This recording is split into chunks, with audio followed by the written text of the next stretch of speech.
ఈరోజు కేవలం మన ఆలోచనకు సంబంధించినటువంటి గోడపత్రిక విడుదల కార్యక్రమానికి ప్రెస్ మీట్ పెట్టడం జరిగింది.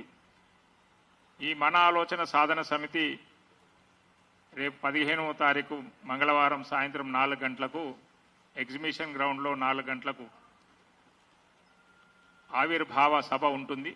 ఆ సభకు సంబంధించినటువంటి విషయాలన్నీ కూడా మా ఆలోచన ఏ రకంగా ఉంది, మా ఆలోచన ఏం చేస్తాం మేము అనేటువంటి విషయాన్ని కూడా కరపత్రంలో మీకు ప్రెస్ నోట్ రూపంలోనే అది ఉంది కాబట్టి దాంట్లో విషయాలన్నీ ఉన్నాయి. మిగతా విషయాలన్నీ కూడా ఆ రోజు మంగళవారం రోజు 15వ తారీఖు నాడు ఆ సభా వేదిక ద్వారా మా యొక్క ఆలోచనలు, మా సిద్ధాంతాలు, మా పద్ధతులు, మా ప్రవర్తన, మా యొక్క నడవడిక ఏముంటుంది అనేటువంటి విషయాన్ని ఆ రోజు తెలియజేయడానికి ప్రయత్నం చేస్తాం.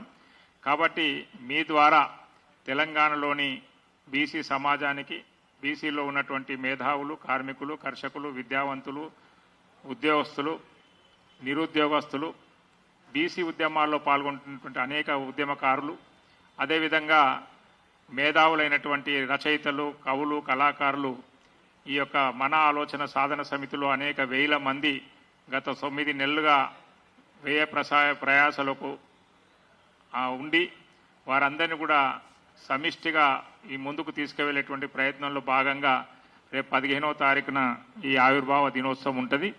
మామూలుగా మీ అందరికీ తెలుసు మిత్రులారా, ఒక బ్యానరు ఒక సంస్థ పెట్టాలంటే ఆ సంస్థకు ముందే పేరు పెట్టి దానికి అధ్యక్షుడు, దాని కార్యనిర్వాహకులు, దాని ఉపాధ్యక్షులు పెడతారు. కానీ మన ఆలోచన సాధన సమితి 9 నెలలుగా ఏ పేరు లేకుండా కేవలం మన ఆలోచన అనేటువంటి ఒక బ్యానర్తోనే అనేక మంది, ఇప్పటికీ 3000 పైచిలుకు మందిని వివిధ భాగాల్లో పనిచేస్తున్నారు.